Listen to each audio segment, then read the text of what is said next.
ஒண்ணு இல்ல இல்லன்னு சொன்னா நம்மளுக்கு அது இருக்க எல்லாமே இருக்கு போயிடுன்னு சொன்னீங்கல்ல. ஆமாங்க. அதுக்கான அர்த்தம் இதுதான். இல்ல அது இல்லாமன்னா எப்படி இல்லன்னு இல்ல. ஆமா, அதான் ஒண்ணு வேணும்னு நம்ம அர்த்தம் அப்படின்னா அதுக்கு அர்த்தம்ன்றதுதான் இல்லன்னு அர்த்தம். அததான் அது பண்ணுது. நமக்கு தேவைன்னு ஒண்ணு கேட்கும் போது, தேவைன்னு ஒண்ணு நினைச்சுக்கிட்டு ஒண்ணு அது இல்லன்னு நினைச்சுக்கும் போது அது இல்லாம போயிடுது. ஆமா, அதுதான் அதோட மீனிங். அதுதான் அது பண்ணுது. அப்ப நம்ம அவங்க என்ன கேட்கணும், நம்மளுக்கு ஒண்ணு தேவைன்னு கேட்க கூடாது. அங்கதான் பிரச்சனையே. ஒண்ணு இருக்குன்னு சொல்லணும். ஒண்ணு இருக்குதுன்னு சொல்லும் போது அந்த இருக்கிறது அளவுக்கு மீறி ஆகிறதுக்கு வாய்ப்பு அதிகம். இப்ப என்கிட்ட அன்பு இருக்குதுன்னு பண்பு இருக்குது, அன்பு இருக்குதுன்னு சொல்றேன். அப்ப இருக்குதுன்னா அது அளவுக்கு மீறி கூடணும். அது இருக்குதுன்னு சொல்றான், உடனே சரியா பேச தெரியல உனக்கு அப்படின்ற மாதிரி அது கொடுக்க ஆரம்பிச்சோம். இப்ப நான் கூட இறைப்பண்புன்னு நான் சொல்றேன். நான் எல்லாத்துக்கும் என்ன சொல்றேன், நான் அளவுக்கு மீறி எல்லாத்தையும் மீறி நான் சொல்லினே இருக்கேன்ல. நான் சொல்றேன்னா இல்லையா எல்லாத்துக்கும். நான் இறைவனுக்கே நான் நிறைய டாபிக் சொல்றேன்ல. எதுக்கு என்னால சொல்ல முடியும். நான் ஒரு விஷயம் எது இருந்தாலும் நான் எப்படி சொல்றேன், எது சொன்னாலும் பாசிட்டிவ் திங்கிங்காக சொல்லவே மாட்டேன். இப்ப அந்த பாசிட்டிவ் திங்கிங் நான் சொல்றேன், அது சொல்லும் போது என்ன பண்ணா அப்ப அது இருக்கிற சொல்ல அது உருவாக்கி ஆகணும். அது கட்டாயம். இருக்குதுல நான் சொல்றேன். இப்போ நான் இறைவனே நான் இறைவன் இருக்குன்னு நான் சொல்றேன். அப்ப நான் இருக்கிறேன்னு சொல்றேன்னா அதுக்கான தகுதி எனக்கு தந்தே ஆகணும். அது கட்டாயம். நான் சொல்லிட்டு புரியுதுங்களா? நான் இல்லைன்னு தரவது அது. நான் இல்லைன்னு சொன்னேன். அப்ப இல்லைன்னா ஓகே, அது இல்லாம இருக்குது என்ன அப்படிதான் அப்டேட் பண்ணி இருக்குதுன்னு சொல்லும் போது நான் அது இருக்குதுன்னா அதுக்கான சோர்ஸ் இயற்கை குட்டே ஆகணும். இது ஒரு பெரிய சுற்றம். இது எல்லாத்துக்கும் டிக் அடிச்சுட்டே போயிட்டே இருக்கும். இருக்குன்னு சொன்னாலும் சரி, இல்லைன்னு சொன்னா. ஆமா, அதனாலதான் இப்ப சொல்லுவேன். அதெல்லாம் வல்ல பாசிட்டிவ் திங்கிங் ரொம்ப அவசியம். நெகட்டிவ் திங்கிங்குள்ள போவாதுதான். நீ பாசிட்டிவா திங்க் பண்ண முடியுது முடியலன்றது நீ சூஸ் பண்ணாத. நீ அந்த திங்கிங் அதிகமா வைக்க என்ன பண்ண இயற்கை உன்னை பார்க்கும். இவன் இதே சொல்லுங்கிறான் பண்றான், ஆனா அங்க போயிட்டு சரியா பேச தெரியல, உனக்கு பண்ண தெரியல. இப்ப நான் என்ன பண்ண இயற்கையை நம்புறேன். நான் சொல்லி புரியுதுங்களா? நான் இறைவனை நம்புறேன். நானு என்ன நான் நம்புறேன். நான் அதை கன்ஃபார்ம் பண்றேன். நான் கன்ஃபார்ம் பண்ணி என்னால முடியும், எனக்கு தெரியும். என்ன கேட்டல என்ன பதில் சொல்லுவேன். நான் யாரு கேட்ட என்ன பதில் சொல்ல முடியும்னால நான் இறைவனை பத்தி நிறைய விஷயம் எனக்கு தெரியும். நான் இப்படிதான் சொல்றேன் எல்லாத்துக்குமே. இப்ப இந்த வார்த்தை சொல்ல அப்படிதான் அந்த இயற்கையில நீ சொல்ற ஆற்றல்னு ஒண்ணு இருக்குது இல்லையா, நம்மள மீது ஒரு விஷயம் இருக்குது. அந்த ஆற்றல் என்ன பண்ணா அந்த ஆற்றல் தையப்படி தான் நான் சொல்றேன். நான் என்ன தனிச்சு சொல்லல. ஏன்னா நான் தனிச்சுன்னு ஒண்ணு கிடையாது, சேர்ந்தான் நான். அப்படி இருக்கும்போது நான் சொல்றது எனக்கு அவன் குட்டே ஆகணுன்றது அது கட்டாயம் ஆயிடும். அது அப்ப அது வெளிப்படுத்தி தான் ஆகும். இதுதான் அதோட மூலமே. யாருக்கும் தெரியல. நான் அதனாலதான் சொல்றேன். நீங்க சொல்லும் போது கூட எங்களுக்கு கூட கொஞ்சம் பயமா இருக்கு. வெறும் இப்படி எல்லாம் சொல்றாரு, இப்படி எந்த தைரியத்துல சொல்றாரு அப்படின்ற மாதிரியே தோணுங்க. ஏன்னா நீங்க உச்சகட்டமா சொல்லி புரியுது எனக்கு. இப்ப நீ காட் அந்த புக்ல நீ கேட்டீங்க, அந்த புக்ல போட்டு நான் சொல்றது கரெக்டா ஒத்து போயிடுச்சா அதுக்கு? ஆமாங்க, ஆமா ஆமா ஆமா. இல்ல இல்லன்னு சொல்ல நீங்க ஒண்ணு வேணும் நீ நினைக்கிட்டா இல்லன்னு அர்த்தம்.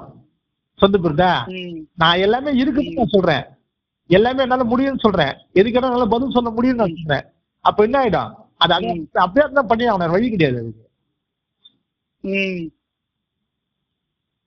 ஒரே நேரத்துல நீங்க அது கெட்டிருக்கவும் செய்யறீங்க, அதே நேரத்துல அதையும் நீங்க வளர்த்துக்கிட்டு அது மாதிரியும் முடியும்னு சொல்லுங்க. அதுவே நான் தான் நான் கூற கமெண்ட் தான் நல்ல இது ரியாக்ஷனை காட்டும்.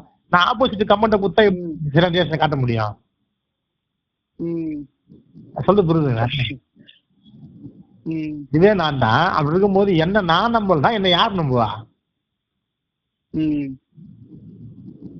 உண்மைதானே? என்ன நான் நம்பணும், என்னால இது முடியும் சொல்லணும் அப்படின்னு நான் சொல்ற அளவுக்கு என்கிட்ட பக்கத்தை சொல்ல முடியும். எனக்கு அந்த செயலை செஞ்சா அந்த அனுபவத்தை சொல்ல வச்சுக்கிட்டு அதான் என்ன வார்த்தையை சொல்ல வச்சு இயற்கை தான் சொல்ல வச்சுக்குது. சொல்றது ஜீவகாரணியம் பண்ணும் போது அந்த இயற்கை சொல்ல வச்ச சொல்லுதான் அது. என்னால முடியும், எனக்கு தெரியும், பாக்குறேன், என்னால உணர முடியுது, நான் இறைவனாக மாறுவேன், நான் அனைத்தையும் நான் மாத்துவேன், நான் இந்த இயற்கையவே நான் நிறுத்துவேன். நான் எதையும் விஷயம் சொல்றேன்ல, நான் சொல்றேன் புரியுதா? என்ன சொல்றேன், என்னால நிறுத்த முடியும், நடத்த முடியும், பண்ண முடியும். ஆனா அதுக்கு நான் கருணையில இருக்கிறேன், அந்த கருணையை நான் அதிகமா செய்யறேன். என்னோட சேர்றவங்களும் அந்த செயலை செய்யுங்க, செஞ்சு நான் சொல்றேன் என்னத்தை நீங்களும் திருப்தி பண்ணிங்க, அதே போல நீங்க சொல்லுங்க நான் சொல்றேன். இப்ப நான் சொன்ன கமெண்ட்ல 100% ஓகே ஆகுமே. இப்ப அந்த புக்ல அப்படிதான் போட்டுக்குது நீங்க சொன்னது. சொந்த கட்டாயம் தான் பண்ணலாம் சொல்லுவேன். அதுல என்ன மாற்றம் இருக்குது? நான் இது உள்ளார்ந்து உணர்ந்துதான் நான் சொல்லியிருக்கிறேன். நான் எதையுமே சும்மா சொல்லல, உள்ளார்ந்து உணர்ந்து இது செய்ய முடியுன்ற எண்ணத்துல ஜீவகாரணியம் பண்ணும் போது ஏற்பட்ட அனுபவத்துல வெளிப்படுத்துதான் இது. இப்ப அதான் ஒருத்தர் எழுதியிருக்காரு, புக்ல போட்டுருக்குது, சொன்னாலும் அந்த புக்ல போட்டுருக்குது. அதே தான் நம்ம அதே மாதிரி நீங்க இன்னொன்னு சொன்னீங்க இல்லையா, அது கூட அந்த புத்தகத்துல நீங்க ஒண்ணு சொன்னீங்க இல்லையா, இப்போ ஒருத்தர் வந்து ஒரு இறைவன் வந்து எல்லார்ட்டையும் பேசுவாரு, எல்லார்ட்டையும் அது வந்து ஒரு பாரபட்சமே கிடையாது. ஒரு ஞானி தான் பிறந்த அவர் வந்து ஒரு ஞானி கிட்ட பேசுவாரு அப்படியெல்லாம் இல்லாம ஒவ்வொரு செயல்லையும் ஒவ்வொரு எல்லா விஷயத்திலையும் இறைவன் ஒவ்வொரு நொடியும் ஒவ்வொருத்தையும் பேசிக்கிட்டு தான் இருக்காரு அப்படின்னு நீங்க கூட சொன்னீங்க இல்லையா, ஞானிக்கு மட்டும்தான் கேட்கணும் அப்படின்னு ஒரு இது.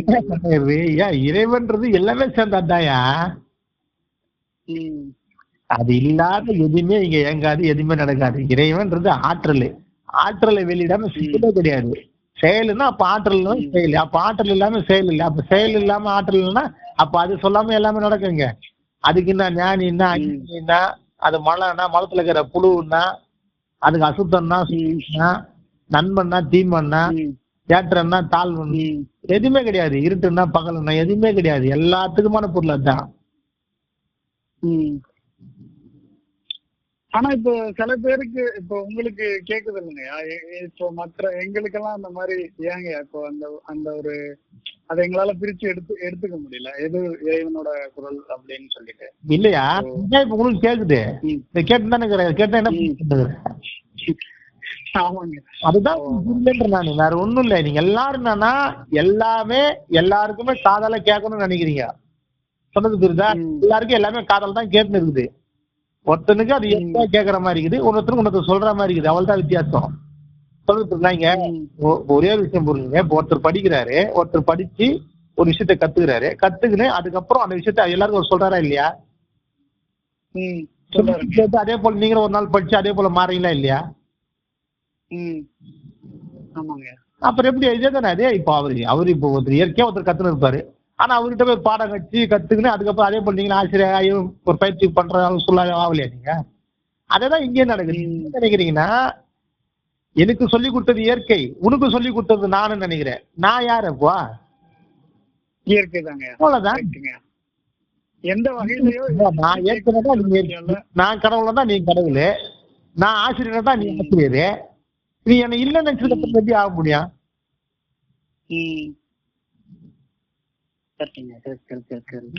எப்படி வேணாலும் கேட்கும். ஆனா கேட்டுக்கிட்டு இருக்கிறதே இறைவன் தான்ங்கிறத நம்ம உணர்ந்துக்கணும். சொல்லிக்கிட்டு இருக்கிறது இறைவன்ங்கிறத நம்ம உணர்ந்துக்கிறேன்.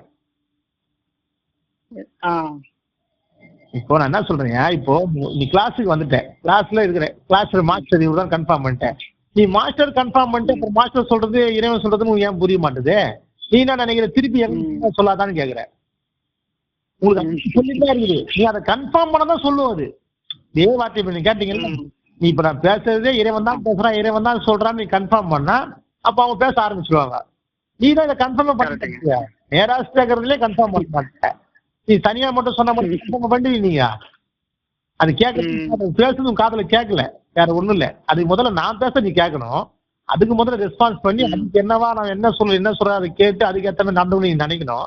அதை நினைக்கும் போது ஆட்டோமேட்டிக்கா பேசும் போது உங்களுக்கு கேட்கறதான அந்த ஒரு தகுதியோ தன்மை உனக்கு வந்துடும்.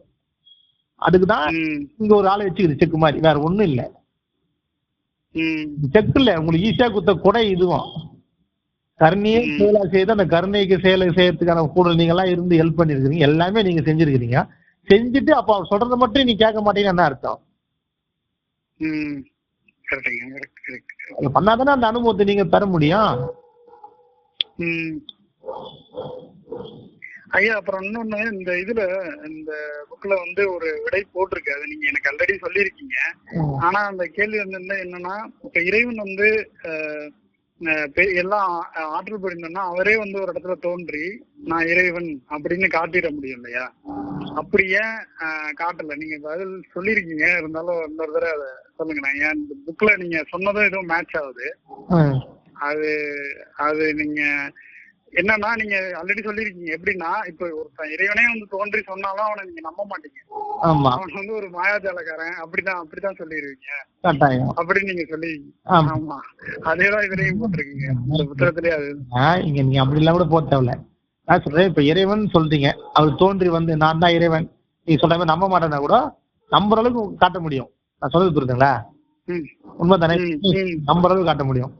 என்ன ஒரு விஷயம்னா, இந்த இறைவன் தனியாவோ நீ தனியாவோ இந்த சூழல் தனியாவோ இங்க இருக்கிற பொருளுங்க தனியாவோ கிடையாது.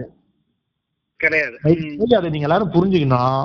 நீங்க எல்லாமே எப்பவுமே எல்லாமாவ தான் நீங்க எல்லாரும் இருக்கிறீங்கன்னு இங்க உண்மை. எப்படி எல்லாமே இறைவன் இருக்கிறாரோ அதே போல எல்லாமே தான் நீங்களும் இருக்கிறீங்க இங்க. இதுல வேற நீங்க இறைவனுக்கு தனியா ஒரு பொருளா நீங்க பிரிச்சு பார்க்கறது இங்க இறைவன் ஒண்ணு கிடையாது. தயவு செய்து அதை புரிஞ்சுங்க. இப்ப அவரு அந்த என்ன அந்த புக் நேம் பண்ணா கான்வர்சேஷன் வித் காட்ங்க. புரியல? Conversations with god. நான் இறைவனோட உரையாடல் இல்லையா? ஆமாங்க, கடவுளோட உரையாடல் தான் இந்த புக்கோட நேம். அதான் அவர் வச்சு அதை போட்டிருக்காரு. அந்த புக் எவ்வளவு பெரிய வித்து இருக்குது? அது கிட்டத்தட்ட ஒரு 1.5 கோடி புத்தகம் வித்துருக்குங்க. அது 37 லாங்குவேஜ்ல டிரான்ஸ்லேட் பண்ணிருக்காங்க. இதுதான் அந்த புக்ல அந்த மாதிரியான புக். இது அந்த புக்ல போட்டுக்கிற நீங்க அதுல இருந்து இப்ப கேள்வி கேக்குறீங்க. இப்ப நான் அதுக்கான விளக்கம் அதுக்கான விஷயம் நான் சொல்றேன் பாருங்க. அந்த புக்லயே இறைவன் சொன்னதுன்னு சொல்லி ஒருத்தர் எழுதின புக்கு இவ்வளவு புக்கு வித்துருக்குது. சரிங்களா? இப்போ நீங்க இறைவன் சொல்லக்கூடாதா? இறைவனே வந்து வெளிப்படுத்தி காட்டக்கூடாதான்னு கேக்குறீங்க. இங்க இறைவனே வெளிப்படுத்தி நடத்துறத இந்த மொத்த நிகழ்வுமே. அவன் நடத்துற விளையாட்டு இது. அவன் நடத்துற விளையாட்டு அவனே விளையாண்டுக்கிறான். அந்த விளையாட்டுல அந்த விளையாட்டுன்றது அந்த விளையாட்டுன்னு முதல்ல தெரிஞ்சுக்கணும். ரெண்டாவது பாத்தீங்கன்னா அந்த விளையாட்டை விளையாடுறது நீனே தெரிஞ்சுக்கணும் மொத்தமே. அதுக்குதான் அந்த விளையாட்டு நடக்குது. இந்த விளையாட்டோட இந்த விளையாட்டோட முடிவுன்றது விளையாட்டுல ஜெயிக்கிறதுன்றது இதுதான், வேற ஒண்ணும் கிடையாது. நீ யாரு? நீ ஆன்மா. இங்க நடக்கிற நிகழ்வு விளையாட்டு. இந்த விளையாட்டை நடத்துறது நானு. சொல்லு புரியுதா? இந்த டாபிக்க புரிஞ்சுக்கிறதுக்கு தான் இங்க இந்த நிகழ்வு மொத்தமும் நடக்குது. வேற எந்த காரணமும் கிடையாது. இதுல நீங்க சொல்ற தப்பு, ரைட்டு, வலி, வேதனை, துன்பம் இது எல்லாமே அந்த கேமை விட்டு நீ எப்படி வெளியே போலாம், அந்த கேமை எப்படி ஜெயிக்கலாம்ன்றதுக்கோசம் வச்ச ஒரு செக்கு தான் இது எல்லாமே. நீங்க எல்லாரும் புரிஞ்சுக்கணும். நீங்க இந்த உலகத்துல வாழ்ற மக்கள் எல்லாருக்குமான சொல்லுதான் இது. இது வந்து நீங்க சும்மா லேசா எடுத்துக்கூடாது. ஏன்னா பேசுறாங்க, இதுதான் இங்க உண்மை. இது இறைவனால் சிருஷ்டிக்கப்பட்ட இந்த மொத்த அண்ட சராசர அனைத்துமே இது எல்லாமே எதுக்கோசம்? ஒரு விளையாட்டுக்கோசம். அந்த விளையாட்டை தன்னைத்தானே அறியறதுக்கோசம் இயற்கைன்ற இறைவன் விளையாடுற விளையாட்டு தான் இது, வேற ஒண்ணுமே கிடையாது. இந்த விளையாட்டை நீ முதல்ல விளையாட்டுன்னு கண்டுபிடிக்கணும். புரியுதுங்களா? இந்த விளையாட்டுன்னு கண்டுபிடிச்சு இந்த விளையாட்டை விளையாடுறதே நான் தான் உங்களுக்கு தெரியணும். அதுக்குதான் இந்த மொத்த நிகழ்வுமே. இந்த நிகழ்வுல உங்களுக்கு இன்பம், துன்பம், துக்கம், துயரம்லாம் இதுல இந்த மாதிரியான ஒரு கண்டென்ட் இருந்தா தான் நீ இந்த கேள்வியை கேட்டு இது ஏன் நடக்குது, எதுக்கு கொஸ்டினை எழுப்பி நீ இந்த மாற்றத்துக்குள்ள ஆக முடியும். நீ ஆன்மான்றது புரிஞ்சுக்க முடியும், நீயே இறைவன்றது புரிஞ்சுக்க முடியும், இது விளையாட்டுன்னு தெரிஞ்சுக்க முடியும். இந்த எந்த ஒரு செக்குமே நான் உங்களுக்கு வைக்கல, நீ ஃப்ரீயா ஜாலியா விளையாடுற மாதிரி நான் விட்டேன்னா நீ விளையாண்டுனே இருப்ப. அப்படிதான் விளையாண்டுருந்தீங்க. அந்த விளையாட்டு எண்டு கிட்ட வரும்போது உங்களுக்கு இந்த பிரச்சனை எல்லாம் வருது. இப்போ ஜாலியா விளையாண்டு ஜாலியா தான் கொஞ்சம் கொஞ்சம் கிட்ட கிட்ட கிட்ட கிட்ட கிட்ட நெருங்க நீ தன்னைத்தானே அறிகிற நாள் வர்றதுனால உனக்கு அதிகமான துன்பமும் அதிகமான சொல்லும் அதிகமான கேள்வி உனக்குள்ள எழுறதுக்கான வாய்ப்பா இருக்கு. காரணம் உனக்கு ஏற்பட்ட துன்பங்கள் தான், உனக்கு ஏற்படுற வழிகள் தான். அது என்ன பண்ணும், அடுத்த கட்டத்துக்கு உன்னை இந்த கேம் விட்டு ஜெயிக்கிறது இல்ல கேம்ல அடுத்த கட்டத்துக்கு போத்த சூழலை உருவாக்குறதுக்கு இங்க எல்லாமே கொடுத்துருக்குது. இங்க வேற எந்த காரணம் கிடையாது. ஆனா இந்த கேமை விட்டு வெளியே போறதுக்கான ஒரே ஒரு சுச்சுமான வழி, ஈஸியான வழி பண்ணி அவனு ஜீவகாரணியம் தான். பிற உயிர் மேல நீ அன்பாயிரு, உங்ககிட்ட அன்பை நீ வெளிப்படுத்து. பிற உயிர் மேல அன்பா இருக்குன்னா நீ உங்ககிட்ட அன்பை நீ பிற உயிர் மேல வெளிப்படுத்து, பிற மனிதர் மேல வெளிப்படுத்து. அதை வெளிப்படுத்தும் போது ஆட்டோமேட்டிக்கா இந்த கேமுக்கான சொல்யூஷன், இந்த கேமை ஜெயிக்கிறதுக்கான வழி எல்லாமே உங்களுக்கு தெரிஞ்சிடும். நீ ஆன்மாட்டம் உனக்கு ஈஸியா புரிஞ்சிடும். இங்க விளையாட்டு தெரிஞ்சிடும், இந்த விளையாட்டை விளையாடுறது நீன்னு தெரிஞ்சிடும். இங்க இயற்கையில இறைவனு நீ இந்த பொருளோ எல்லாம் வெவ்வேறுல இருந்து நீங்க கண்டுபிடிச்சிடலாம். சொல்லி புரியுதுங்களா? ஆனா இது நீங்க தெரியாம இருக்கிறீங்க. அது தெரிஞ்சுக்கிறதுக்கோசம் இங்க நடக்கிற ஏற்றத்தாழ்வு, இன்பம், துன்பம், இந்த இருட்டு பகலு, துக்கம், துயரம் இதெல்லாம் அதுக்கானதான், வேற ஒண்ணும் கிடையாது. இது தயவுசெய்து நீங்க எல்லாரும் புரிஞ்சுங்க. விளையாட்டு உங்க வாழ்க்கையே ஒரு விளையாட்டு தான். இப்ப இதுக்கு இன்னொரு விஷயம் சொல்லணும், சிம்பிளா சொல்லணும்னா, நீங்க இது இப்ப உங்களால இதை புரிஞ்சுக்க முடியலன்னா கூட நீங்களே எடுத்துங்க. ஒரு விளையாட்டு நடக்குது. இப்ப ஒரு கிரிக்கெட்ல வச்சுங்களேன். இப்ப அந்த கிரிக்கெட் விளையாட்டு தான், உங்க எல்லாருக்கும் தெரியும்ல, விளையாட்டு தானே அது. விளையாட்டு. ஆனா அந்த விளையாட்டை ஒருத்தன் பிடிச்சவன் இருப்பான், ஒருத்தன் பிடிக்காம இருப்பான். கிரிக்கெட் விளையாட்டுலயே கிரிக்கெட் ரொம்ப பிடிக்கும், ஒருத்தவங்க சுத்தமா பிடிக்காது.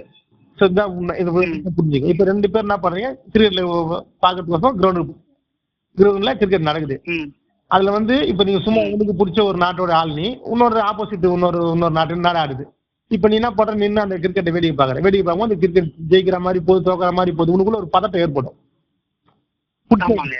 பிடிக்காதவங்க ஏன்னா பதட்டம் ஏற்படும். இல்லங்க அவன் ஜாலியா நல்லா இருந்தா பாப்பாரு, ஏதாவது வேடிக்கையா இருந்தா பாப்பாரு, இல்லன்னா பாக்க. இப்ப இவன் சிக்ஸர் அடிச்சாலும் கை தட்டுவான் சந்தோஷமா இருப்பான், அவன் கை அடிச்சாலும் சிக்ஸர் அடிச்சாலும் கை தட்டுவான் சந்தோஷமா இருப்பான், விளையாட்ட பார்ப்பான். சரிங்களா? ஆனா அதை புடிச்சு போய் பாக்குறீங்கல்ல, கிரிக்கெட்டை புடிச்சு போய் பார்த்தா கூட, நீ கிரிக்கெட்டை புடிச்சா கூட இன்னொன்னு ஒரு நபர் வச்சிருக்க உன் சைடுன்னு, உன் சைடு நபரை வச்சு புடிச்சுன்னு பார்ப்பேன். இப்ப உன் சைடுல இருக்கிறாங்கன்னா உன்னோட சொந்த பந்தம் ஆடும்போது அவனுக்கு பிடிக்கும், ஆப்போசிட்ல ஆடும்போது உனக்கு அவங்கள பிடிக்காது. ஆனா உனக்கு விளையாட்ட பிடிக்கும். ஆனா அந்த விளையாட்டுலயும் இது ஒரு விஷயம் வச்சுக்கிறீங்க பாருங்க, உங்களை சார்ந்த வேணாதான் பிடிக்கும், அடுத்தவன் ஜெயிச்சா பிடிக்காது. ஆமாங்க, அவர் அவுட் ஆனா நமக்கு வருத்தமாயிரும். விளையாட்டை புடிச்சு பார்க்கும் போது என்ன, அந்த விளையாட்டுல ஒரு முரண்போக்கு உண்டே ஏற்பட்டுருது. உனக்கு யாரை பிடிக்குமோ அவங்க தான் ஜெயிக்கணும், ஆப்போசிட்ல இருந்து ஜெயிக்க கூடாது. வந்துடும். ரெண்டாவது, அந்த விளையாட்டை புடிச்சு நீ பார்க்கும்போது அவன் தோத்துட்டான் அப்படின்னா உன்னால அதை ஏத்துக்க முடியாது, ரொம்ப கஷ்டமாயிடுவேன். ஆனா அந்த விளையாட்டை பிடிக்காம விளையாட்டு அப்படின்னு பாக்குறான் பத்தியா, அவனுக்கு எதுவுமே தோணாது, ஜாலியா வரும்போது ஜாலியா இருந்திருப்பான், போகும்போது ஜாலியா போவான். அந்த விளையாட்டை புடிச்சு வந்து பார்த்தாங்க, நீ வரும்போது ஜாலியா வந்திருப்ப, போகும்போது அவன் தோத்துட்டான் அப்படின்னா ரொம்ப கஷ்டப்பட்டு போவேன். ஆனா விளையாடுனது விளையாட்டுன்னு உனக்கு தெரியல தானே. இந்த விளையாட்டுக்கு விளையாட்டு, யாரோ ஒருத்தர் ஜெயிக்க போறான், யாரோ ஒருத்தர் தோக்க போறான்றது கன்ஃபார்ம். சொல்லுது புரியுதா? இன்னைக்கு எப்படி இவ்வளவு பட்டு வந்து ஏன் உனக்கு கஷ்டப்பட்டு போகும்போது சந்தோஷம் பண்ணி ஏன் கஷ்டப்பட்டு வந்த, ஆனா ஒருத்தன் பிடிக்காத கேமே பிடிக்காதவன் வந்து போகும்போதும் சந்தோஷமா பார்த்திருப்பான், வரும்போது சந்தோஷமா வெளியே வந்திருப்பான். இதுக்கு என்ன காரணம்? அவன் விளையாட்டுன்னு நினைச்சான். கரெக்டா? நீ என்ன பண்ண, விளையாட்டை பிடிச்சதுனால அது மேல பாசம் அதிகமானால உன்னால தோல்வியை ஏத்துக்க முடியல. இப்படிதான் இந்த வாழ்க்கையில நம்ம எல்லாரும் வாழ்ந்து இருக்கிறோம். இந்த வாழ்க்கை எப்படியும் ஒரு நாள் நீங்க யாரும் இருக்க போறது இல்ல, நீங்க எல்லாரும் மறைஞ்சுதான் போறீங்க. இதுல என்ன சொல்றீங்க, கணவன் மனைவி குழந்தை குட்டி சொந்தம் பந்தம் அக்கம் மக்கள் பக்கத்து வீட்டுக்கார அக்கத்து வீட்டுக்கார சொசைட்டி சொல்லும் அப்படி இப்படி நினைக்கிறமே தவிர்த்து உண்மையா உங்க வாழ்க்கைய சரி எது தப்பு எதுன்னு பார்த்து வாழ்றதுக்கு யாருக்குன்னு தெரியல. இந்த வாழ்க்கையோட தன்மை தரத்தை இங்க யாரும் புரிஞ்சுக்கல. இவ்வளவு பெரிய ஆக சிறந்த மாநில தேகம் வச்சு இருந்த தேகத்தை ஆக சிறந்த தேகமா மாத்திக்கிறதுக்கு தெரியல. ஏன்னா இதை மாத்தணும்ன்றதுனால ஏற்கனவே நிறைய பேர் நிறைய ஞானிகள் தோண்டி நிறைய விஷயத்த நம்மளுக்கு சொல்லி கொடுக்குறாங்க. இந்த வாழ்க்கைன்றது இவ்வளவு கஷ்டமானது, இதை பார்த்து முடிவெடுங்க ஸ்டெப்னு சொல்றதுக்கு காரணம் என்னன்னா, இந்த வாழ்க்கையை நீ வாழும் போது சரியா வாழலன்னா அடுத்து போகும்போது இந்த வாழ்க்கையோட தன்மை ரொம்ப கஷ்டமா இருக்கும். அதை புரிஞ்சு நிறைய பேர் சொல்றாங்க. யாரா கேட்கறோமா, அக்கம் பக்கம் ஏதோ சொல்லுவாங்க, விஷயத்துல இருந்து பேசுவாங்க, என் சொந்த பந்தம் ஒத்துக்க மாட்டாங்க, எங்க அம்மா அப்பா ஒத்துக்க மாட்டாங்க, ஏதோ ஒண்ணு சொல்றோம், எதனா ஒண்ணு செய்ய சொன்னா எதனா பண்ணா. ஆனா நீங்க அதை பார்க்க ஒண்ணு வந்து என்னன்னா பாசத்துல மாட்டிக்கிறீங்க, அக்கம் பக்கம் என்ன சொல்லுவாங்க அந்த வார்த்தைக்கு நீங்க அடி பண்ணிடுறீங்க. ஆனா உண்மையா உங்களுக்குள்ள ஏற்படுற ஒரு எண்ணத்துக்கோ உங்களுக்குள்ள ஏற்படுற ஒரு சூழலுக்கோ நீங்க பெரிய முக்கியத்துவத்தை கொடுக்க மாட்டோம். அப்படி கொடுக்காதனால நம்ம எல்லாரும் துன்பத்துக்குள்ள போய், ரெண்டாவது இந்த சின்னதா இருக்கு இந்த பூமியில இருந்த மனித தேகம் கம்மியா இருந்த இடத்துல நீங்க மனித தேகத்தை விரிச்சு போட்டோம், உருவப்பட்ட மனிதன் ஆயிட்டீங்க. மனித தேகம் கிடைச்சது நீ அவனை அடையறதுக்கு, அவனா நீ மாறுறதுக்கு, அவனாவே நீ இருக்கிறன்னு உணர்றதுக்கோசம் நடந்தது. ஆனா இன்னைக்கு மனிதன் அதிகமாகி போய் தன்னை மனிதன்கிட்ட மனிதனையே காப்பாற்றக்கூடிய சூழ்நிலை இன்னைக்கு உருவாகி ரொம்ப காரணம் கூட ஆகிட்டோம். இது என்ன காரணம்? கேமுக்குள்ள வந்து இதை விளையாட்டா பார்க்காம விளையாட்டை பிடிச்சு போய் அது மேல ஆசையாகி அந்த விளையாட்டாவே நீ மாறி இதை விட்டு வெளியே போறதுக்கான வழி மொத்த வழியை நம்ம தடை பண்ணிட்டு எப்படி வெளியே போறதுன்னு தெரியாம ரொம்ப கஷ்டத்துக்கு உள்ளாகிட்டோம். குடும்பம் குழந்தைங்க என்னங்க பண்றது ஏதுங்க பண்றது சொல்லி. அப்போ இப்போ ஒருத்தருக்கு ஒருமை உணர்வு வந்தா அப்போ மக்கள் குறைஞ்சிருவாங்கன்றீங்களா ஐயா? இப்போ ஒரு ஒருமை உணர்வோட எல்லாம் ஒண்ணுன்னு பாக்குற அந்த பக்கம் எல்லாமே ஒரு எல்லாத்துக்கும் அளவுன்னு ஒண்ணு இருக்குல்ல, அளவோட இருக்கும். அளவு மீறல போய் நீங்க அளவு மீறும் போது என்ன நடக்கும் ஐயா? எதா இருந்தாலும் அப்பதான் இருக்கும் போது தான் எந்த ஒரு நன்மையோ எந்த ஒரு செயலையோ புரிஞ்சுக்க முடியும், அடைய முடியும், தெரிஞ்சுக்க முடியும். அளவு மீறி போச்சுன்னா எதை தெரிஞ்சு உங்க அளவை சரிப்படுறதுக்கு நேரம் சரியா போயிடுமே. ஆமாங்க, ஆமா ஆமா ஆமா, அது என்ன உண்மைதான். நம்ம மனித தேகன்றது ஆக சிறந்த தேகம் எல்லாரும் சொல்றாங்க. அந்த ஆக சிறந்த தேகத்தை வச்சு ஒரு செயலை செய்யணும், செஞ்சு ஒரு அனுபவத்தை பெறணும், அதுக்கான சூழலோ சோசியல் இருக்கணும். அந்த ஆக சிறந்த தேகத்தை ஆக சிறந்த தேகமா மாத்திக்கணும்னா இந்த பூமியில சரியான பிளேஸ் இருக்கணும், சரியான சூழல் இருக்கணும். அந்த சூழல் மொத்தமே குறைஞ்சி போற அளவுக்கு நீ ஆக சிறந்த தேகம் சொல்ற மொத்த பேரும் மனிதனா போறீங்கன்னா மனிதனுக்கு மொத்த பேருக்கும் வீடு வேணும், அவங்களுக்கு எல்லாத்துக்கும் இருக்கிறதுக்கு வேலை வேணும், சாப்பிட்றதுக்கு வேலை வேணும், சாப்பிட்றதுக்கு உணவு வேணும், உடை வேணும், போறதுக்கு வாகனம் வேணும். இவ்வளவும் நீங்க பண்ணிட்டு இருந்தீங்கன்னா நீங்க எப்படி இந்த ஆக சிறந்த தேகத்தை வச்சு இங்க ஆக சிறந்த பயனுள்ள தேகமா மாத்தீங்கன்னே தன்மை எப்படி எடுத்தீங்க நீங்க எல்லாரும்? இவ்வளவு பேர் நீங்க பெருகினே போன என்னதான் பண்ண முடியும்?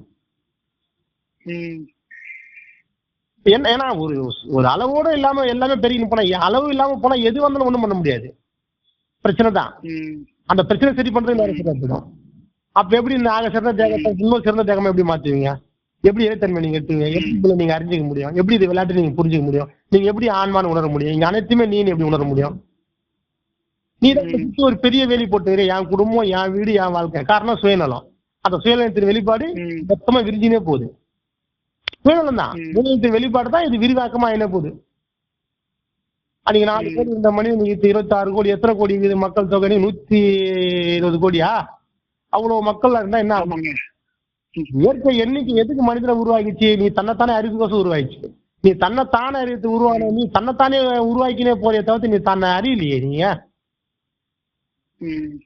ஐயா இப்போ நம்ம பொதுவா மனிதனுக்கு இலக்குங்கிறது என்னங்க? எல்லாருக்கும் இப்போ பொதுவான ஒரு குறிக்கோள் என்னவா இருக்கணும்? இப்ப என்னதான் நீங்க வேலை பார்த்தா, என்னதான் நீங்க உங்க குடும்பத்தை நடத்தினாலும், என்னதான் அவர் பொதுவான ஒரு இறை நோக்கம் என்னவா வச்சுக்கணும்?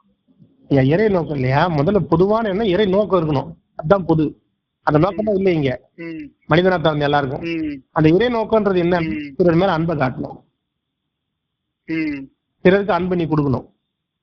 இப்படி ஒரு பிறருக்குன்னு ஒரு விஷயம் நீ கொடுக்கும்போது அந்த விஷயம் அங்கிருந்து திரும்பி உனக்கு வரும். உங்ககிட்ட அன்பு அவங்க. இந்த அன்பின் வெளிப்பாடு இந்த நடக்கிற நிகழ்வுக்கு சொல்யூஷனா இருக்கும். சொல்ல புரியுதுங்களா? வேற ஒண்ணும் கிடையாது. எல்லாரும் ஏன் பிறந்தோம், எப்படி பிறந்தோம் தெரியல, இந்த வாழ்க்கை ஏன் இவ்வளவு கடினம், எவ்வளவு கஷ்டமா இருக்குது, ஏன் இந்த துன்பத்தை நான் அனுபவிக்கணும் அப்படின்னு கேள்வி எல்லாம் இருக்குது. ஆனா அந்த கேள்விக்கான பதில் இருக்குது. அந்த பதில்ன்றது நீ அன்பை பிறர்கிட்ட வெளிப்படுத்து. அந்த அன்பு அவங்க ஆப்போசிட்ட உனக்கு வெளிப்படுத்துவான். அந்த அன்பின் வெளிப்பாடு உங்ககிட்ட அறிவு வர ஆரம்பிக்கும். அந்த அறிவு வரும்போது நான் ஏன் இங்க மாயிட பெரியவர்கள் ஒரு கேள்வி மேல கேட்க முடியும். நீங்க அந்த கேள்வி கேட்கும்போது அந்த கேள்விக்கான பதில் உனக்கு கிடைக்கும். அது கிடைக்கும் போது தெரியும் ஆன்மான்னு தெரியும். ஆன்மாக்கு இங்க மரணம் இல்லைன்னு தெரியும். சொன்னது புரியுதுங்களா? ஆன்மாக்கு மரணம் இல்லைன்னு தெரியும் போது அப்ப இது ஏன் நடக்குதுன்னு கேட்கும்போது இது விளையாட்டுன்னு சொல்லி கொடுக்கும். அப்ப இது யாரு விளையாடுறா, நீங்க விளையாடுறன்னு சொல்லி கொடுக்கும். இந்த அறிவை பெறத்துக்கு தான் இந்த மாயிட தேகம். இந்த அறிவை பெற்றுட்டு இங்க நீங்க இந்த வாழ்க்கைய சந்தோஷமா ரொம்ப மகிழ்ச்சியோட இந்த வாழ்க்கைய வாழலாம். பிறருக்கு அன்பை வெளிப்படுத்தி அவங்க கிட்ட இருக்கிற அன்பை நீ வாங்கிக்கணும். ஒருத்தர் கொடுக்க ஒருத்தர் பரிமாற இந்த சூழல் நடந்துச்சுன்னா நம்ம எல்லாரும் ஒரு கூட்டின் பறவையா இருப்போம். நம்ம எல்லாரும் சந்தோஷமா இருக்கலாம். நம்ம எல்லாரும் இறைவனா இருக்கிறோம். நம்ம எல்லாருமே ஆன்மாவா இருக்கிறோம். நம்மளுக்கு தெரிய வரும். அப்படி தெரிய வந்தா நம்ம அனைத்துக்குமான மூலமான பொருளை நம்மளுக்குள்ள இருந்து ஏற்குது நம்ம கண்டுபிடிச்சிடலாம். நீ அந்த கண்டுபிடிச்சதுக்கு அப்புறம் இந்த பிறவிக்குள்ள நீ பிறக்கணும்னு அவசியம் இல்லை. இதை விட்டு இன்னொரு சுகுச்சமான பிறவியோ இல்லை இதுக்கு மேல இன்னொரு பெரிய தன்மைக்குள்ள நீங்க போறதுக்கு பெரிய வாய்ப்பா இருக்கும். இல்ல அனைத்துமான இறைவனா மாறதுக்கு இது வாய்ப்பா இருக்கும். சொல்லுது போதுங்களா? நீங்க அன்பை வெளிப்படுத்தினாலும் மாறும். அன்பை வெளிப்படுத்துறதுக்கு எதுவுமே மாறாது. ஏன்னா அன்புதான் இயற்கை நம்மளுக்கு வழங்கப்பட்ட குடை. அந்த குடையை பயன்படுத்தாத வரைக்கும் நமக்கு ஒரு பெரிய குடை நம்மள காக்காது. அந்த குடையை கூட நீ பிறரை காக்கணும். அதே குடை திருப்பி உன்னை காக்கும். இந்த காக்குதல் நடக்கும் போது மட்டும்தான் நம்மளுக்குள்ள பெரிய மாற்றங்கள் நடக்கும். அது இல்லாத வரைக்கும் மாற்றம் நடக்காது. விளையாட்டை பிடிச்சி போய் விளையாட்டு மேல ரொம்ப ஆசையாகி நம்ம சொன்னாலும் முதல்ல அந்த மாதிரி சூழல் தான் இங்க நடந்துருது. மனிதனா பிறந்தா நான் மனிதனா இருக்கிறேன், எனக்கு குடும்பம் இருக்குது, எனக்கு மனைவி இருக்கிறாங்க, எனக்கு குழந்தை இருக்குது, ஆசை. அந்த வாழ்க்கை மேல ஒரு பற்று. அந்த பற்றோட அந்த வாழ்க்கையை நீ வாழ்ற. வாழ்ந்ததுக்கு அப்புறம் நீ குழந்தை குட்டியை பெற்று நீ அந்த குழந்தை குட்டி இதையே சொல்லி கொடுத்துட்டு போயிடுற. வாழ்க்கைன்னா இப்படிதான் இருக்கும். கணவன் மனைவியை வாழணும், கல்யாணம் பண்ணணும், குழந்தை குட்டி பெற்றுக்கணும், அவனை வளர்த்து ஆளாக்கி அவனை கல்யாணம் பண்ணி நீ செத்து போகணும். இது எதுக்கு நடக்குதுன்னு யாருக்குன்னா தெரியுதா? விளையாட்டு தன்மை இல்ல. திருப்பி திருப்பி திருப்பி திருப்பி திருப்பி திருப்பி இதான் நடக்குது. ஆனா ஒரு மாற்றம் வர்றதுக்கு யாரும் வழி கொடுக்க மாட்டோம். காரணம் சொல்லுவான், எங்க வீட்டுல அப்பா அம்மா ஒத்துக்க மாட்டாங்க, நான் இது செய்ய இதே சொல்லி சொல்லி பிறக்கிறோம், இறக்குறோம். இறந்து போனப்பறம் யாரு சொல்றது, யாரு கேட்க போறீங்க? ஒண்ணும் கிடையாது. அந்த இறந்து தெரியாம இறந்து போறதுக்கு இந்த மாதிரியான ஒரு நல்ல செயலை செய்து ஜீவகாரணியம் பண்ணி பிற உயிர் மேல அன்பா இருந்து பிற ஞானிகள் சொல் கேட்டு அது வழி நடந்து ஒரு பெரிய மாற்றத்துக்குள்ள போறது என்ன கஷ்டம் நான் கேட்கறேன். எப்படி எப்படி வாழ்ந்து நீ சாவதான் போற. அது நீ அப்படி வாழ்ந்து போற பெரிய அறிவோட முயற்சி பண்ணாங்கிற ஒரு இதாவது இப்ப நீ வாழ்ந்து சந்தோஷமா இருந்தாலும் பண்ண வாழ்ந்து துன்பத்தோடய வாழ்றதுக்கு இப்படி போய் வாழ்ந்து சந்தோஷமா வாழலாம், பெரிய அறிவோடய வாழலாம், பெரிய அனுபவத்தோடய வாழலாம், பெரிய தன்மையோடய வாழலாம், அனைத்துமே நீனே வாழலாம். அது ஏன் பண்ண மாட்டோம்? காரணம் கூட்டம் அதிகமாயிடுச்சு. கொஞ்சம் பேர் இருக்கும் போதே நம்ம கேட்கல. இது கூட்டமா கூட்டமா சொல்லப்போ நம்ம கேட்போமா? நம்ம இன்னும் பயம்தான் வரும். ஐயா இது ஏன் புரிய மாட்டேங்குது நமக்கு? இப்போ எல்லாரும் நமக்கு இது துன்பம் இருக்குன்னு நமக்கு தெரியல. எப்படி பார்த்தாலும் ஒருத்தர் உதாரணமா ஒருத்தர் இப்ப நம்ம நல்ல ஒரு சாப்பாடு சாப்பிடுறோம், அடுத்த நிமிஷமே நமக்கு அது மலமாகி வயிறை ஒரு மாதிரி பெரட்ட ஆரம்பிச்சு. ஆனா இனிஷியலா சாப்பிடும்போது ரொம்ப சந்தோஷமா சாப்பிடுறோம், ஆனா அடுத்த நிமிஷமே துன்பம் வருது. இப்ப இது வந்து இன்ப துன்பம் மாறி மாறி வந்துகிட்டே தான் இருக்கு. இது வந்து ஆனா துன்பம் நிறைந்ததுன்னு நமக்கு ஏன் கண்டுபிடிக்க முடியல? கண்டுபிடிக்க முடியல, ஏன் அதை நம்ம இதுக்கு ஒரு விஷயம் ஞாபகப்படுத்திட்டே இருக்க மாட்டேங்குது? இதுக்கு ஒரு விஷயம் சொன்னேன். நான் என்ன சொன்னேன், மாற்றத்துக்கு எல்லாரும் வந்துக்கிறாங்க. நான் சொன்னது புரியுதா? நீ மட்டும் மாற்றத்துக்கு வரல. ஆமாங்க. நான் சொன்ன ஞாபகம் நீங்க மட்டும் மாற்றத்துக்கு வரல. அந்த உணவு எல்லா பொருட்களும் வந்துருக்குது. ஆமா, இங்க எல்லாரும் மாற்றத்துக்கு வந்துக்கிறாங்க.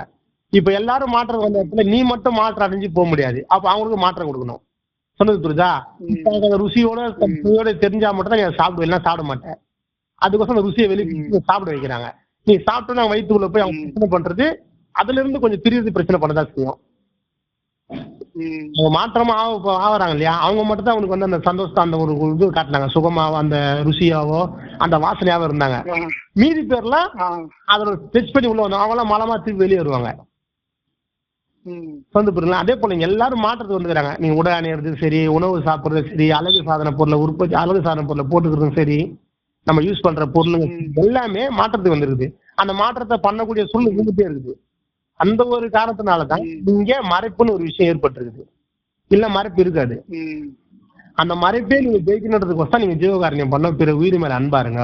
அன்பா இருந்தீங்கன்னா எல்லா அன்பின் வெளிப்பாடு என்ன பண்ணனா உன்னை தனிச்சு வெளியே அனுப்பிச்சு விடும் ஈஸியா. இந்த எல்லா பொருளுக்குள்ளயும் உயிர் உணர்வு இருக்குது. அப்ப இந்த எல்லா பொருளும் உன்னோட அப்ளை பண்ணிருக்குது. நீ அதுக்கு மாற்றம் கொடுக்கக்கூடிய வேலை உனக்கு இருக்குது. ஆனா நீ மாற்றத்தை அடையணும்னா உங்ககிட்ட நீ நார்மலா வேற செயலாம் செஞ்சு அந்த பேர் தரதுக்கு ரொம்ப கஷ்டம். ஆனா நீ கருணையில போன அப்படின்னா கருணை மிகுதி, ஆனால் எவ்வளவு கேட்டவன உன்னை விட்டு வெளியே போவான். அந்த அந்த சூழல் அந்த பொருள் எல்லாமே உனக்கு வழி கொடுக்கும். கருணை மிகுதி ஆயிடுச்சு. நீ கருணை மிகுதி ஆகும் போது அன்பு அதிகமே ஆயிடுச்சுன்னா எவ்வளவு ஒரு கெட்டவனா இருந்தாலும் உன்னோட இருக்க முடியாது. அவங்ககிட்ட எவ்வளவு துர்க்குணம் இருந்தாலும் அவன் வந்து ரொம்ப நல்லது நீ பண்ண என்ன பண்ணுவானா அவனே சொல்லுவான், இல்ல எனக்கு வா நான் கூட இருக்க மாட்டேன், நீ ரொம்ப நல்லவனாங்கிற, என் கெட்டது என்னால செய்ய முடியும், நல்லது அவனுக்கு நினைச்சாலும் உனக்கு அவன் கெட்டது செய்ய முடியாது. அந்த அளவுக்கு ஆட்டோமேட்டிக்கா வெளியே போயிடுவான். அதே போலதான் இங்க எல்லா சூழலுமே இங்க அவங்க யாரும் கெட்டதா இல்ல, அவங்களும் மாற்றத்துக்குள்ள வந்துக்கிறாங்க. அவங்க என்ன பண்றாங்க, நீ நார்மலா தான் இருக்கிற என்னையாவது மாற்றம் பண்ண நானாவது போக முடியுமான்னு பாக்குற, அவங்க மாற்றத்துக்குள்ள எல்லாரும் வராங்க, ஆடையில இருந்து உணவுல இருந்து எல்லாமே. ஆனா நீ சரியான மாற்றத்துக்குள்ள போது என்ன பண்ணுவாங்க, ஆட்டோமேட்டிக்கா அவங்க இதுவான நிறுத்திக்கிறேன் உன்னை விட்டு அவங்களா வேலைக்கு போயிடுவாங்க. இவர்கிட்ட நம்ம போக முடியாது அப்படின்னு இவர்கிட்ட நம்ம அவங்க என்ன சொன்னா, நீ சரியான நான் மாறுற, நான் உன்னை டிஸ்டர்ப் பண்ண மாட்டேன், நீ இன்னும் மாற்றம் போ, ஏன்னா மாற்றம் அடையணும் தான் அவங்க ஆசைப்படுறாங்க. நீ மாற்றமே ஆகணும் என்ன மாற்றம் பண்ணுன்றாங்க. இவ்வளவுதான் விஷயம். நீ சரியான மாற்றத்துல போகும்போது விலைக்கு நிற்பாங்க. ஏன் கருணையே வந்து அவங்க எல்லாரும் நீ கருணையா போகும்போது அவங்க எப்படி உன்னை டிஸ்டர்ப் பண்ணுவாங்க. அவங்களாம் வேலைக்கு ஆடையா இருந்தாலும் நீ ரொம்ப அழகா போட்டதெல்லாம் கம்மியா போட ஆரம்பிப்ப, அளவுக்கு மீறி சாப்பிட்ட உணவுலாம் ரொம்ப சாப்பிட ஆரம்பிப்ப, அளவுக்கு மீறி யூஸ் பண்ண பொருளாம் ரொம்ப கம்மியா யூஸ் பண்ண ஆரம்பிப்ப. எல்லாத்துக்கும் வழி கொடுப்பாங்க. தேவையில்லாத பேசுன பேச்சுக்கள், தேவையில்லாத இந்த பெருசுகள் குறைஞ்சிடும், நீ வெளியே போற போக்குவரத்து குறையும், எல்லாமே குறையும். எல்லா சூழலையும் நீ கருணையா இருக்கும் போது மட்டும் தான் அந்த நிகழ்வு நடக்கும். நீ கருணை உங்ககிட்ட இல்லைன்னா அந்த நிகழ்வு நடக்காது. ஏன்னா எல்லாரும் உங்களை ஒட்டின்னு இருப்பாங்க. அன்பு அதிகமாகும் போது எது நன்மையோ அதுக்கேற்ற போல் எல்லாரும் உனக்கு வழி கொடுத்து உன்னை வெளியே அனுப்பிச்சு விடுவாங்க. வெளியே அனுப்பிச்சு நீ தாராளமா போலாம், அதுக்கு தகுதியா பண்றது. புரியுதுங்க. அப்ப இப்ப நீங்க சொன்னீங்க எனக்கு புரியுது ஒரு விஷயம். அப்போ நம்ம கருணை அன்புனால இயற்கையாவே அந்த மாற்றத்தை ஏற்படுத்தி கொடுக்கும். ஆனா இப்போ மற்ற வழியில நம்ம ட்ரை பண்ணும் போது அது வந்து அந்த அளவுக்கு வழிய விடாது. அது நம்ம அது பிரச்சனை தான். அதனாலதான் கருணை என்ன தெரியுமா, கரு அதுதான் பேஸ். டைரக்ட் இறைவனோட மூலமே கருணை தான். அதை தொடும் போது எப்படியாப்பட்ட எவ்வளவு ஒரு கடினமான குணம் உள்ள தன்மை நமக்கு நிக்காது. அது விலகி போயாங்கிறது அது கட்டாயம். நீ வேற எந்த பயணப்பட்டாலும் அது ஏதோ ஒரு சிலது ஒட்டினா தான் நிற்கும். அது ஒண்ணும் பண்ண முடியாது. அதுதான் உண்மை. எந்த வழியிலையும் போலாமனா போங்க, அது பெரிய மாற்றத்தை அடைந்து கொஞ்சம் கஷ்டம். ஆனா கருணையை முன் சாதனமா வச்சுட்டு மீதி எல்லா சாதனையும் பின் சாதனமா கொண்டு போங்க, பெரிய மாற்றம் நடக்கும். முன் சாதனை கருணை. நீ கருணையை முன்னாடி வச்சு பண்ணு, தவம் பண்ணு, எல்லாமே பண்ணு, வானான்னு சொல்ல. ஆனா முதல் சாதனம் கருணையை. அதை டீப்பா போ, இதுல இருக்கிற மாற்றத்தை புரிஞ்சுக்க. நீ புரிஞ்சதுக்கு அப்புறம் ஆட்டோமேட்டிக்கா யோகம் தவம் பண்றது நீ அதை குறைச்சிடுவ. இதுக்குள்ள எல்லாமே இருக்கு உனக்கு தெரிஞ்சுது. அதுக்கப்புறம் செய்யணும்னு அவசியமே ஆல்ரெடி அதுல என்ன அனுபவம், அந்த அனுபவத்தை நீ ஜீவகாரணத்திலே பெற்றுடுவேன், கருணையிலேயே அன்பிலேயே பெற்றுடுவேன். நீ சிறுத்தை பெரிய அனுபவம் நீ பெற்றுலாம். இது 100% சாத்தியம். ஏன்னா நான் பெற்றிருக்கிறேன், அதை நான் உணர்ந்துருக்கிறேன். நான் அதனால உங்களை வெளிப்படுத்துறேன். நான் உங்கள்கிட்ட பேசினேன், கண்ணு நேரம் ஒலி வந்து ஆடினே இருக்குது, எனக்கு தெரியுது அது என்ன ஒலி ஆடுது. சொல்றேன், கண்ணு நேரம் உங்ககிட்ட நான் பேசினே இருக்கிறேன், என் கண்ணு நேரம் ஒலி வந்து ஒரு ஒலி ஆடினே இருக்குது. இப்ப இதுதான் பாத்தீங்கன்னா இந்த அணுவின் ஆட்டம், இந்த அண்டத்தின் ஆட்டம். நீங்க சொன்ன சிவபெருமான் சொல்லலாம். அதுதான் இங்க சொல்றேன். அந்த ஏக்கத்தை பார்க்க முடியுது. அது எப்படி என்னால பார்க்க முடியும்? அந்த லைவ்ல நான் பார்க்க முடியும். அதுதானே நானா இருக்கிறேன் இங்க. இந்த அண்டத்தின் ஏக்கமா நான் தான் இருக்கிறேன். அப்ப அந்த ஏக்கத்தின் வார்த்தை தான் இப்போ நான் எல்லாரும் சொல்லிட்டு இருக்கிறேன். இப்ப இதுதான் உண்மை. நம்ம எல்லாரும் எப்படி எல்லாரும் என்னங்கய்யா? அதனாலதாங்க நமக்கு எல்லாம் மாற்றத்துக்கு வர விரும்பத்தினாலதான் நமக்கு எல்லா அந்த சூழலும் நமக்கு வந்து கருணை இல்லாததுனால சேர்ந்து உலகிலோட சேர்ந்து இருக்கிற மாதிரி அது செயல்படுது. அது காட்டாதான் அது மாதிரி நம்மள மறைக்குதுன்னு காரணம் தான். உங்களையா ஒரு மறைப்பு மறைக்குதுன்னு எல்லாரும் மாற்றத்துக்கு வந்துக்கிறாங்க. அவங்க எப்படியாவது உள்ள வச்சு மாற்றாயில் போயிடலாம அவங்க ஆசைப்படுறாங்க. தவறு இல்லைல்ல. நீ நார்மலா இருக்கிற ஆசைப்படுறாங்க. நீ அந்த மாற்றத்துக்கு உள்ள போடுற காலை ஆட்டோமேட்டிக்கா அவங்க உன்னை விட்டு விலகி நிற்பாங்க. இது 100% சாத்தியம் தான். நீ நல்லவன் ஆனால் கெட்டவன் விலகி போக மாட்டான். உன் கூட இருக்கிறவங்க நீ போறதுக்கான வழி கொடுப்பாங்க. ஏன்னா இங்க கெட்டதுன்னு ஒண்ணு இல்லை, எல்லாமே நல்லதுதான். அதை செய்து புரிஞ்சுக்கணும். இல்ல நீ மாற்றம் வந்தாலும் அவங்களும் மாற்றம் வந்துக்கிறாங்க. அதனால அவங்க கெட்டவன் கிடையாது. ஆனா நீ சரியான மாற்றத்துக்கு விலகி நிற்பாங்க. ஏன்னா நீ போனா எங்களுக்கே மாற்றம் கொடுக்க முடியும்ன்றதுதான் உண்மை. ஏன்னா நீ கருணையில போற. கருணையில போனா எல்லாருக்கும் மாற்றம், ஜட பொருளா இருக்கட்டும், உயிர் பொருளா இருக்கட்டும், எல்லாத்துக்குமே மாற்றம் கொடுக்க முடியும். கருணையில அறிவு நீ பெற்றுட்டா. ஏன்னா பேரறிவு பெருங்கருணையை கொண்டு பெறலாம்.